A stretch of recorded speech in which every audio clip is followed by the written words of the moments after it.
Hi guys, welcome to another reading vlog this week.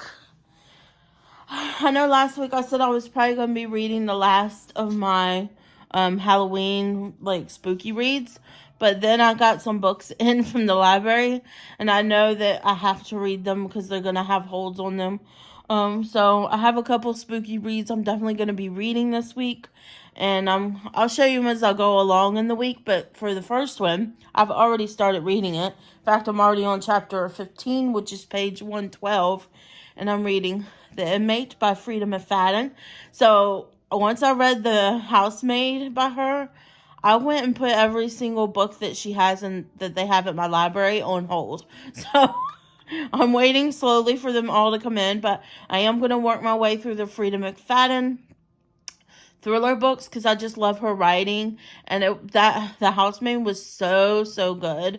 Something about her writing sucks you in, and you keep on watching until the very end, and you figure out what happened. So I'll read you the little bit of synopsis that's on the back. It says there are 3 rules that Brooke Sullivan must follow as a new nurse practitioner at a men's maximum security prison. 1. Treat all prisoners with respect. 2. Never reveal any personal information. 3. Never ever become too friendly with inmates. But none of the staff at the prison knows Brooke has already broken the rules. Nobody knows about her inmate connection to Shane Nelson, one of the penitentiary's most notorious and dangerous inmates.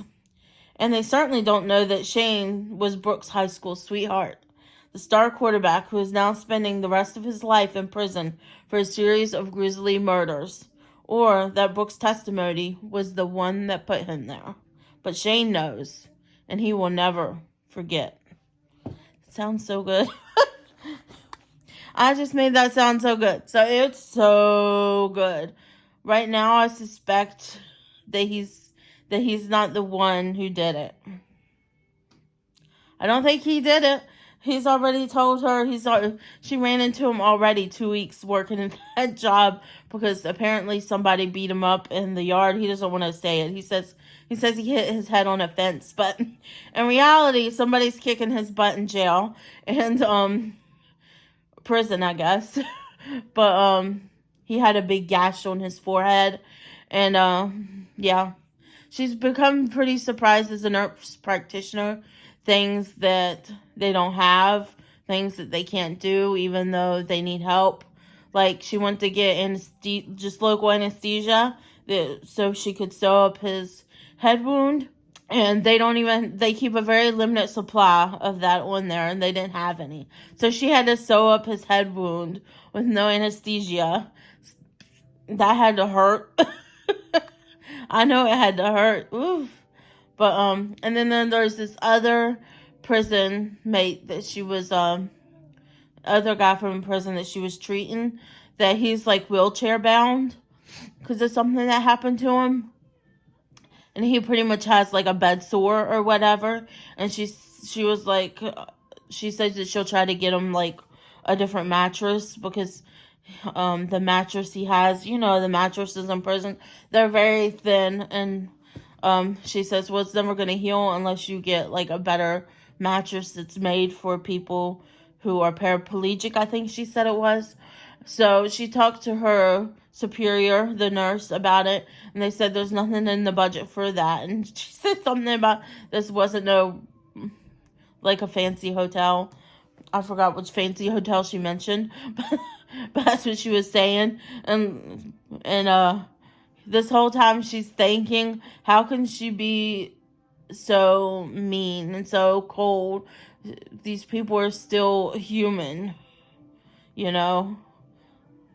I mean, as a nurse, normally as a nurse, you get into that field because you care about people, you want to help people. So no matter what, you still see them. They're human beings, no matter what happens, But who knows how long that she's been working at that jail as a nurse. So I'm sure that would harden you over time, especially dealing with inmates all day, whining to you about everything.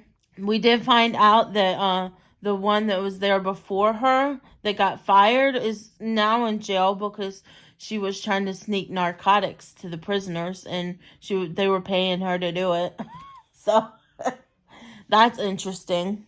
And now that she's back in town, she has like reconnected with one of her best friends. It's a guy.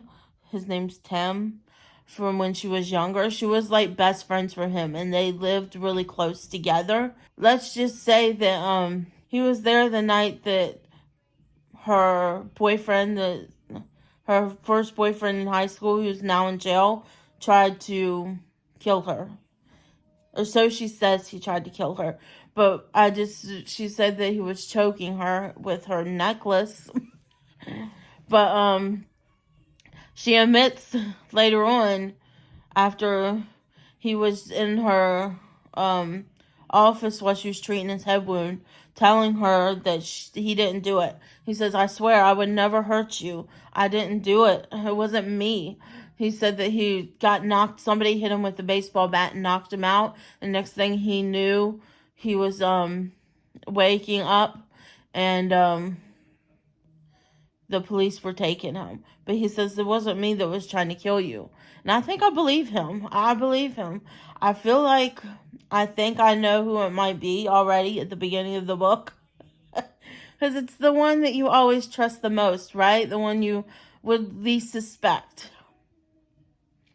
So, anyways, I'm going to continue reading. I don't want to tell you too much about this book, but I'm sure you've probably already read it, because I think this is like one of the very first books that Frida McFadden has wrote. But I'm so invested in this. I think she's going to be another, she's another author that I want to read all the books of. I really enjoy her writing and her thrillers. They're very good. Her writing really grabs your attention at the beginning, and it's been keeping my attention this whole time that I just want to read. So that's when you know it's a good book. So I'm going to go ahead and continue this book, and I'll probably be back to when I'm done reading it. I'll give y'all an update of my thoughts, and if my theory of who might have done it instead is right. And I'm not going to tell you who I think it is, because that would just give it away for anybody who hasn't read this book yet. And if you haven't read Frida McFadden, you have to go get a book and read it. Even if you start with The Housemaid, like I did, the one that's viral. It was so, so good. But I have a feeling that any Frida McFadden book will be really, really good. And if you haven't read a Frida McFadden book, I would just read probably any of them and you'll be hooked. So let me continue reading, and I will be back once I'm done this book to give you my overall thoughts and to show you the next book that I'm reading. Hi guys. So it's been a while since I've been on here to update you. It is now Sunday night. I'm in my pajamas, so don't judge. But anyways, I have finished Frida McFadden's The Inmate, and this was so, so good. 5 stars. This is like one of those books where you think it's one person, but then no, it's another person, and no, maybe it was the person that it was in the first place. So good. So many twists. I know I was talking about how I thought it was one person in my last pick, but it was not the person that I was thinking it was, even though they were very suspicious. It wasn't them at all. So I got it completely wrong. But I just love Frida McFadden's writing. It really grabs you at the beginning. It takes you on this roller coaster ride. She does a really good job of grabbing your attention and keeping your attention until you get to the end of the book. Like, it's her books, or I'm unable to put them down. Once I pick them up, I cannot literally put them down until I've finished every last bit. So this one is another 5-star for me. Really liked it. Still thinking about it. And yeah, I can't wait to continue reading all of her books. So that brings me to the next thing I started after that, which was The Only Survivors by Megan Miranda. I started this book right after that. And even from the beginning, I don't know what it was it was just, this was so good, and I was having a hard time moving on from this, but I was just something wasn't connecting with this. I read the synopsis and I was thinking, why did I put this on hold at my library?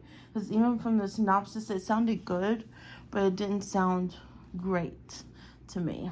But nevertheless, I started reading it, and then I almost DNF'd it. And I was like, no, I'll give it one more try.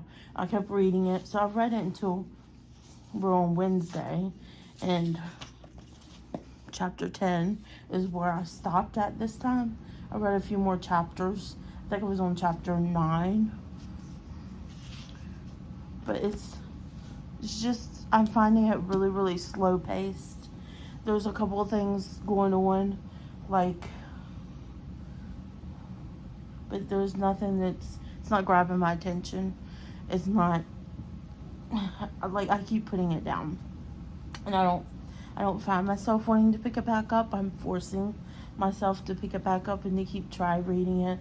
But to be honest, I'm not as invested in the story enough to pick it up again and read it. So I end up DNFing this at chapter 10. It's just, I don't think the writing is for me. I might try one more book from this author to see if it's just this book that I'm just not connecting with or what. But I'm not into the slow burn mysteries. I need more action, and this one's not thrilling enough for me anyways. So I end up DNFing it. On Goodreads, just to give a review, I gave a 1 star. Anything that I DNF on Goodreads automatically gets a 1 star because I didn't finish reading it. So it's just, it is what it is. So I DNF'd that. And then I moved on to the next book that I was planning on reading this week, which is 7 Year Slip. I'm still reading this. This is so good. So I'll read you the little synopsis on it. So it says, sometimes the worst day of your life happens and you have to figure out how to live after it. For Clementine West, that means burying her head in her work as a book publicist, being practical and forgetting the silly things her beloved aunt Anola taught her, like living wide and chasing the moon. Clementine would rather stay grounded and keep her heart safe. For the last 6 months, she's done just that. But when she moves into her late aunt's apartment and finds a strange man standing in the kitchen, a man with kind eyes, a southern drawl, and a taste for lemon pies, her well-laid plans begin to fall apart, because he's the kind of man who, before it all, she would have fallen head over heels for, and she still might. Except he exists in the past. 7 years in the past to be exact. And she quite literally lives 7 years in his future. Her aunt always said the apartment was a pinch in time, a place where moments blended like watercolors. She also said that love is never a matter of time, but a matter of timing. And Clementine fears she may be 7 years too late. So doesn't that just sound so good? And I have read her first book, The Dead Romantics. I absolutely loved that book. I thought it was so, so good. So I was really excited to read this second novel by her. So far, I'm absolutely eating this up. And that's the whole reason why I had to make sure I came and updated y'all. Because I think I'm going to start recording while I read. Because I feel like something major is about to happen in this book. And I'm going to have some crazy reactions for video. So, I thought I would do that. But also, this book. So it takes place, she spends time with her aunt.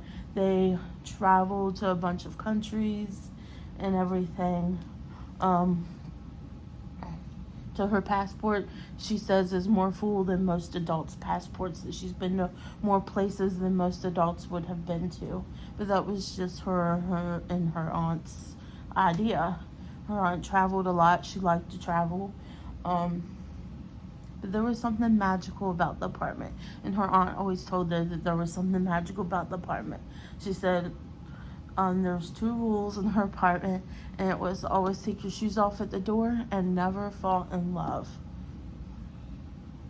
Turns out that her aunt had, what you find out here, that her aunt had met somebody, because it's 7 years in the past. It was a woman, and she was talking about, she made her fettuccine, and she fell in love with her. Well, they met 7 years, she found her in the present. And it turns out that the woman that she met 7 years in the past, 7 years in the present, they wanted different things. She wanted kids and a family and settle down, and her aunt wanted to travel and see the world and explore. So it just didn't work out between them. So that's why her aunt always came up with the rules and told her to never fall in love with anybody in the apartment. So, present day, her aunt has passed away, left her the apartment that she owned, and she ends up moving in there because it just ends up being cheaper because her lease at her current place is going up. And she works at a publishing place. I forgot what the name of the publishing place is, but she doesn't make much money yet there. She's only been there for, I think, 5 years. I could be wrong. But I think she's only been there like 5 years and everything. So she ends up talking about moving into the place. She goes to work that day before she goes to her aunt's apartment. She's working that day, and her boss calls her into the office and is saying that she's retiring, and she's looking at her to be the person that she promotes in her position. And she's so shocked to find this out, but her boss wants her to keep it a secret. So she's so shocked to find this out, and she ends up calling her parents right away, which they're really, really excited for her and everything. But she seems kind of unsure about it and whether she is really excited about the promotion or not. And her dad seems to pick up on that right away. So she finally makes it back to the apartment from her train ride. And she goes into the apartment, and there's a strange guy in the apartment. She's like, and then she starts looking around the apartment, and she notices that none of her stuff is there. It looks like her aunt's apartment before she even moved in. And she's like, what is going on here? So she keeps on leaving the apartment and coming back and leaving it, coming back, hoping that it'll, I guess, fix itself or whatever. And then she realizes that this is what her aunt was talking about. And she ends up talking to the guy, getting to know him over the weekend. She pretty much stays in the apartment. They get to know each other. Turns out he's a chef. He went to CIA, the Culinary Institute of America, and he's looking for a job in the city. He put in for a place, and he doesn't really say what place it is, but he put in for a job at a place to be a dishwasher, to work his way on up to being one of the chefs. And he ends up cooking dinner for her that night. And then the next day he makes her lemon pie when he comes back, and frozen pizza and everything. And they do end up kissing. At the same time, her job is trying to get this chef at a restaurant that they went to, trying to get him to sign on with her publishing company. And she went with her friend to eat there, and left her card, but she had to leave, so she never really got to see if the chef or anything came.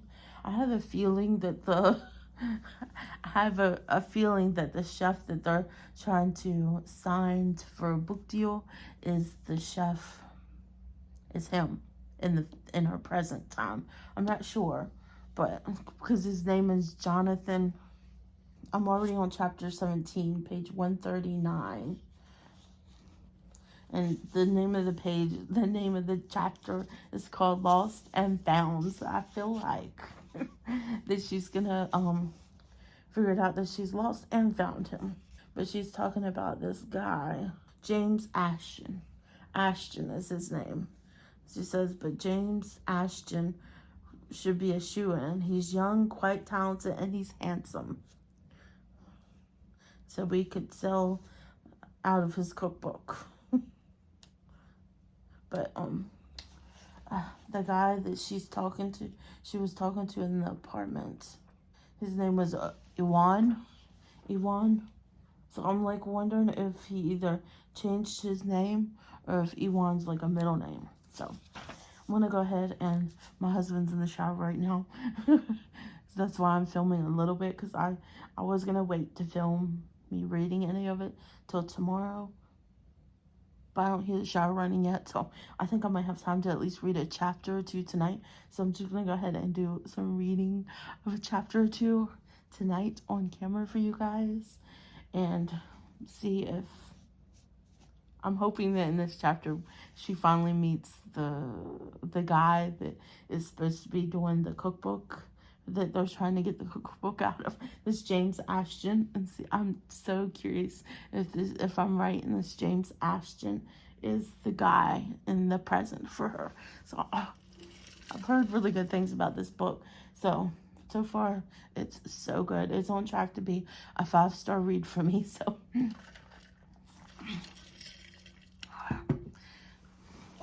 let's start reading.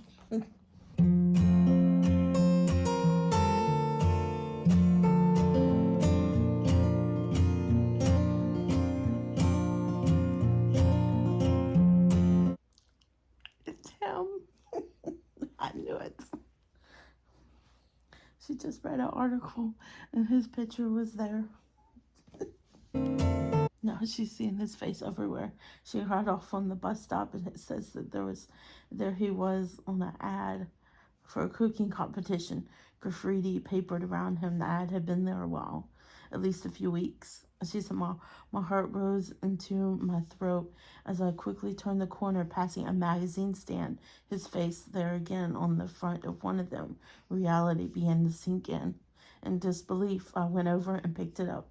New York's hottest culinary star. The headline read. You've got to be kidding me, I muttered. Says that she's been so focused on looking ahead, catapulting myself toward the next step in my plan, the rest of the world a blur, so I didn't get hurt. I hadn't looked around me, hadn't been part of the world, part of anything really. I had just gone through it, head down, heart shuddered like a traveler against a torrential rainstorm. But when I finally stopped for a moment and looked around, he was everywhere. And that was the end of that chapter. That's so good. I knew it was him.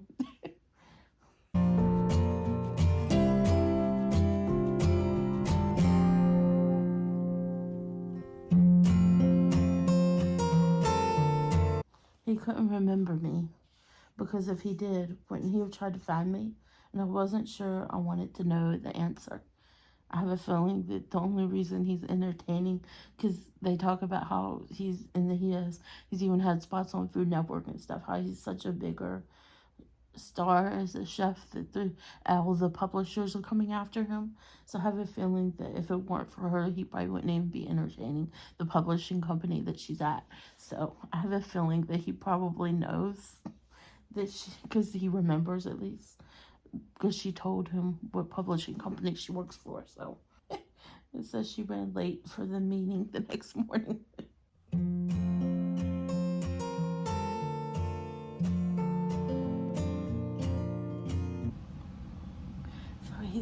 So he's leaving. I'm at the end of this chapter, and then I'm gonna have to stop reading because I can already hear the shower went off. So my husband's getting ready to come out, and we'll be watching some YouTuber, I'm sure. But here it says, James, his literary agent's calling him. Says, coming, he replied, and started for the door. But as he passed, he bent toward me, and I caught a bit of his expensive cologne, woodsy and sharp, and he whispered in a deep, delicious rumble, it was good to see you again, Lemon. Before he slipped out of the conference room, I was left mouth open, staring after him. Such a good end to this little reading sprint. So, I'm going to quit there for tonight. But tomorrow, I'm definitely going to be reading more. I'm moving on to chapter 20, Buried Alive. Buried as in, like, bury. It's so good. I'm loving this book, so I'm gonna cut this here now, and then tomorrow I'll pick up and read some more. Bye, guys. Hi, y'all. So I am... Hi, y'all.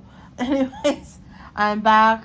This is the very next day after the last clip, actually.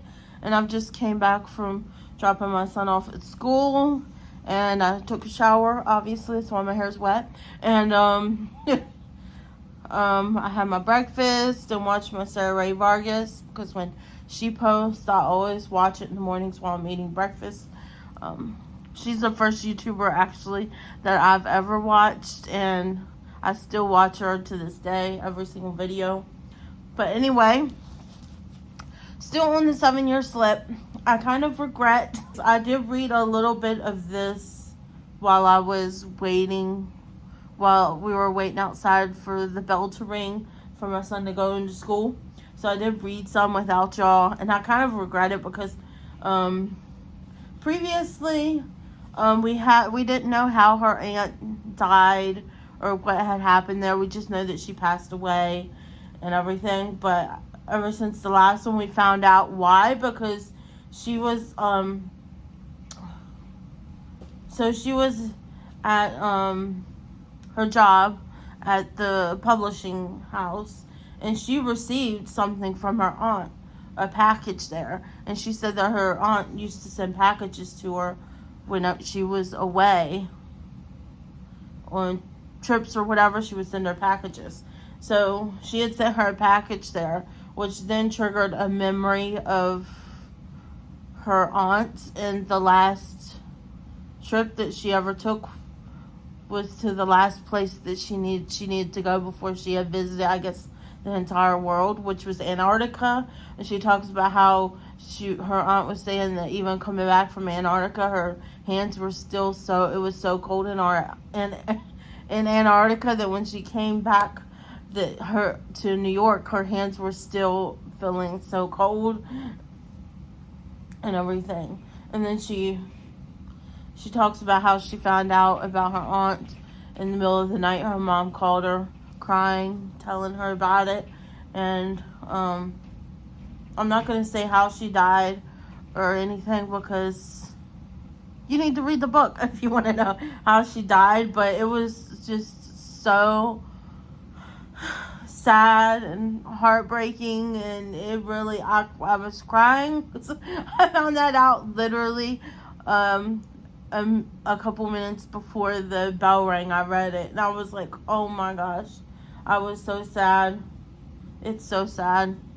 I feel for her. But anyways, I'm now on chapter 25. Best in Show is the name of the chapter, and it's page 192. Yeah, I don't know if I'm going to do a whole lot of recording of me reading this, but I definitely want to do some, because I don't want this vlog to be too long. But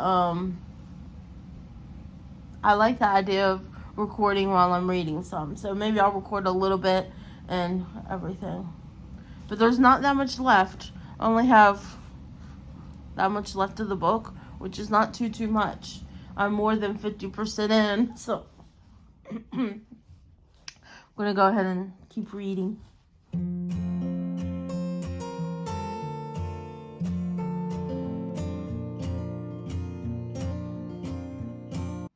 Hi guys, so I'm in my pajamas again. It's nighttime again.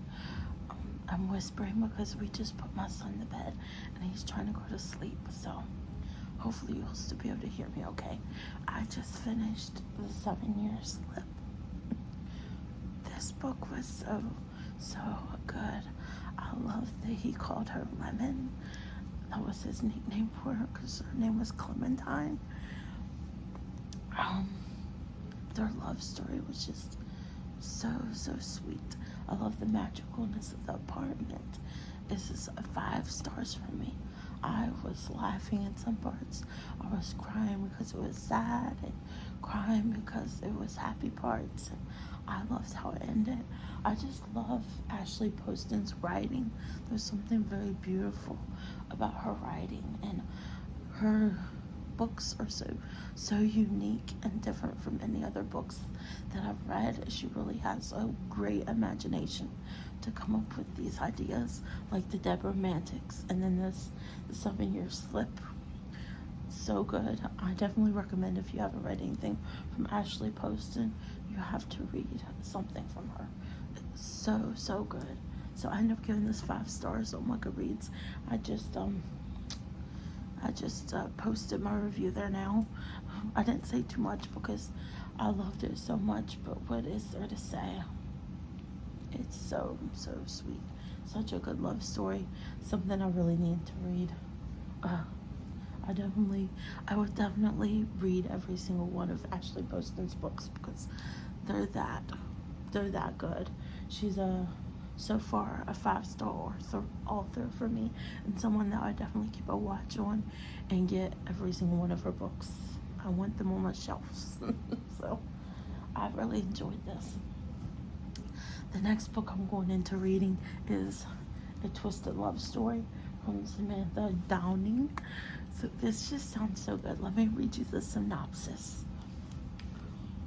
So it says here, from the best-selling author of My Lovely Wife comes a reckless, delicious thriller that gives a whole new meaning to the dangers of modern dating.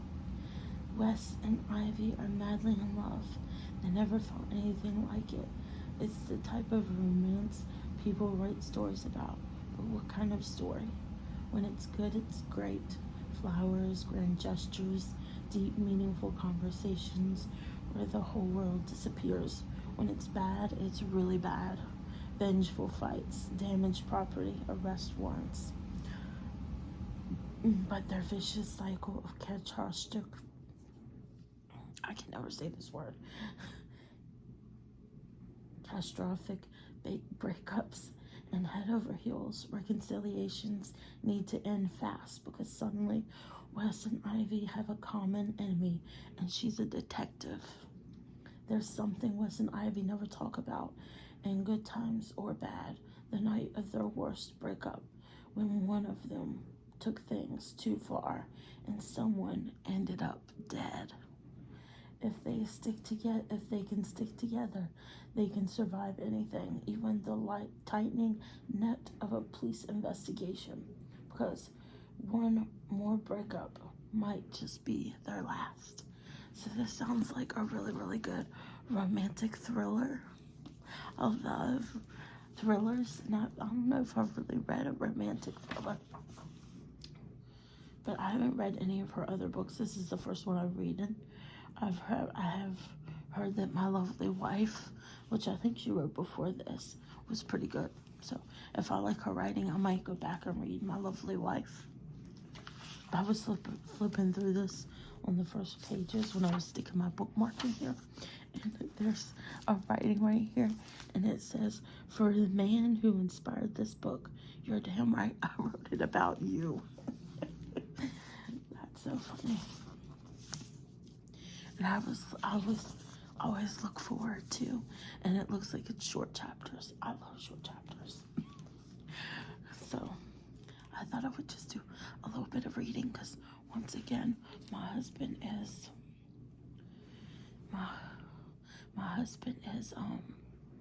taking a shower, and we're waiting for Ordinary Adventures to come on for the live stream in about an hour. So yeah, I thought I would do a little bit of reading before then because I was really excited about this book. It sounds really, really good. So I'm gonna go ahead and start reading.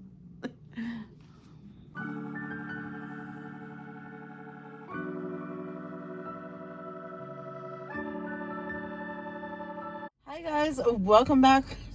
Well, not welcome back to my channel, but I am coming at you from the library parking lot. I'm waiting for it to open. Sitting here with my Starbucks. I got the new gingerbread latte. It is so good. It just has just a hint of like gingerbread cookie taste to it, which I really, really like. I wish they would have came out with it in the oatmeal shaken espresso. So I think next time I get it, I'm gonna try and make it a gingerbread oatmeal shaken espresso on my own.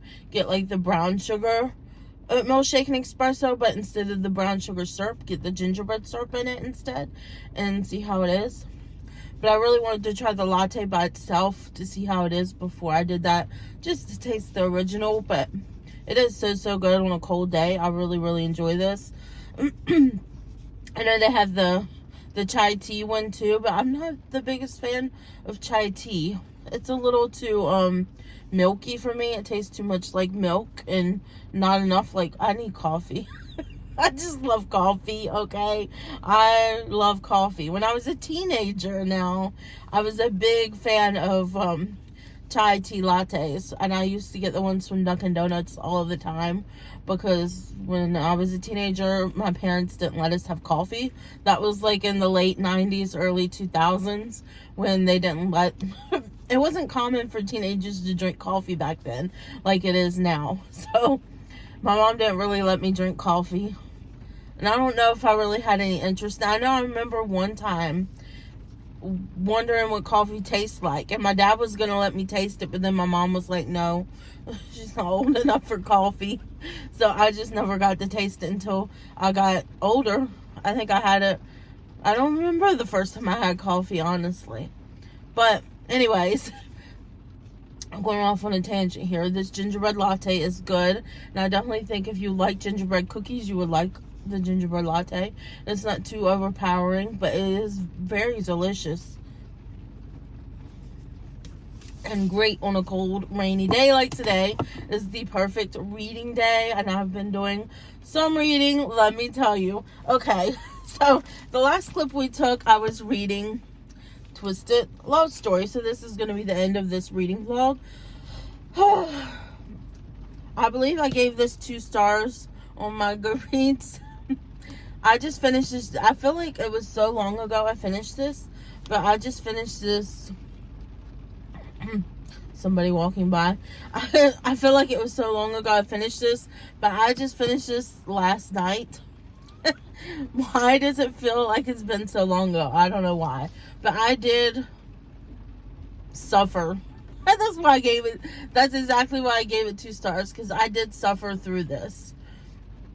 I thought it was really slow getting to the point. The twist in the end was interesting, but I felt like it was really slow until like the past 80, like the last 80% of the book was when the pace really picked up, and that's what got me into the end.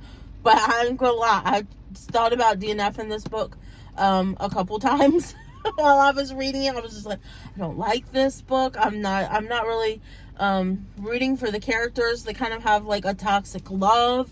This Wes and Ivy, they're the couple who breaks up, gets back together, breaks up, gets back together, and each time it is more toxic. They have bigger fights and and everything. So it's just one of those type of things. And then it's about this. It's basically about somebody from the police station. Her name's Karen. She's investigating them because Ivy went to the police station. I'm drawing a blank a little bit here, but Ivy went to the police station because saying that Wes was stalking her during one of the times when they were off again. They were broken up, and she had like pictures that he had taken from following her, and then chocolates where he took a bite out of every single one of them and left on her doorstep. So that's what starts the investigation back into the couple. And Karen doesn't stop. She keeps on investigating because there is I guess an open case, but it's 7 years old, and they never figured out what happened and who did it. Somebody was sleeping in a car, got hit by a car, and they died, and they never figured out who it was. 7 years later, so she puts that, and then she puts in that claim that he's stalking her and names his Wes is the name of who's stalking her. And basically that starts up Karen to investigating into them. And the more she looks into it, the more suspicious things she finds about the couple. So let's just say there's a twist. It turns out, I don't want to say who did it, but they do all kinds of crazy things. Like they'll both be in a bar together, and then they'll start flirting with other people just to make the other, see who can get jealous, the most jealous first.